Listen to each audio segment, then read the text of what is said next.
അഭിനന്ദൻ വർദ്ധമാൻ എന്ന പേര് ഇന്ത്യയുടെ ചരിത്ര പുസ്തകത്തിൽ എക്കാലവും അഭിമാനത്തോടെ ഓർമ്മിക്കപ്പെടാനുള്ളതാണ്. പാകിസ്ഥാന്റെ കസ്റ്റഡിയിൽ നിന്ന് മോചിക്കപ്പെട്ട അഭിനന്ദന് ഇന്ത്യയിലും പാകിസ്ഥാനിലുമായി നിരവധി ആരാധകരാണുള്ളത്.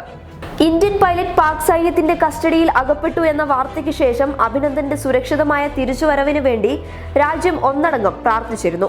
അഭിനന്ദനെ ഉപദ്രവിക്കരുതെന്നും സുരക്ഷിതമായി ഇന്ത്യക്ക് കൈമാറണമെന്നും ആവശ്യപ്പെട്ട് പാകിസ്ഥാനിലെ യുവാക്കളടക്കം തെരുവിലിറങ്ങിയിരുന്നു.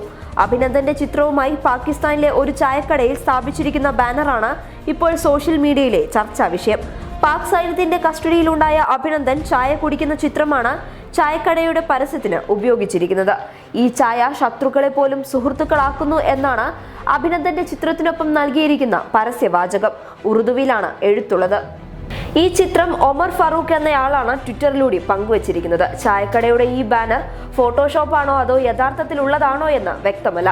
എന്തായാലും യുദ്ധമല്ല സമാധാനമാണ് വേണ്ടത് എന്ന തലക്കെട്ടോടുകൂടി ചിത്രം സോഷ്യൽ മീഡിയയിൽ വ്യാപകമായി പ്രചരിക്കുകയാണ്. News desk public Kerala.